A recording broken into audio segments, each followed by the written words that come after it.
All right, Mike, thank you. Imagine giving money to what you think is a charity only to find out that it has made its way to the Middle East to buy bullets for terrorists. Moving illicit money all over the world is a well-practiced art. As author of The Beginner's Guide to the World Economy, Charles Epping is a recognized expert in the workings of international banking systems.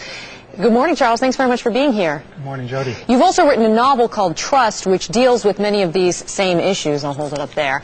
And I think it's really scary to the average American to hear that money you give in good faith to a charity could wind up funding terrorists. Exactly how would that happen? Well, we're living in a global world, Jody, and what you do on one side of the world affects things on the other side. And the example is the people who gave money for Pakistan earthquake relief. A lot of that money ended up funding those terrorists in London who were caught trying to bomb the planes coming from London to New York.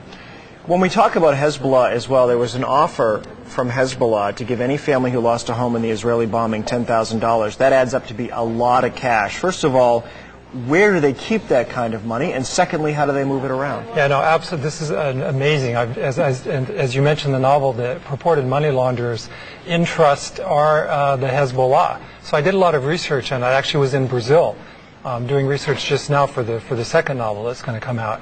But the idea is that the Hezbollah is using Iran, of course, as a big source of its funding.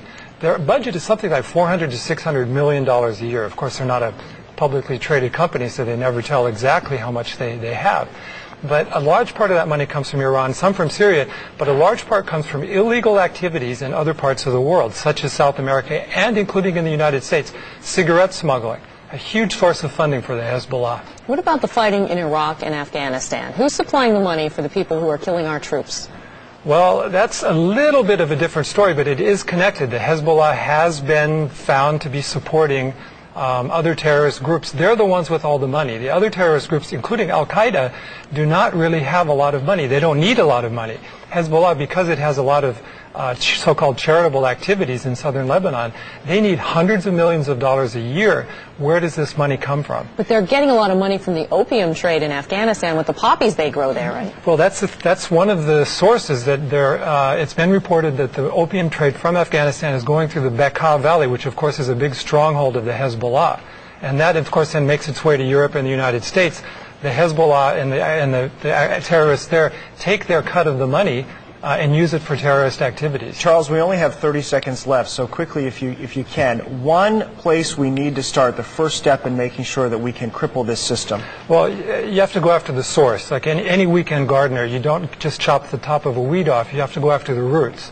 And a big source of the Hezbollah funding, as I mentioned, is in places like South America and including the United States. But especially the third world countries like Paraguay do not have the resources to go after this. The United States cannot do it alone. Yeah, it's another facet in this war on terror, and we appreciate you shedding some light on it. Your novel is called Trust, the very first novel. The money launderers in this novel are, in fact, Hezbollah, and of course you've written other books on the subject. We appreciate you joining us this morning. Thank you, Ron.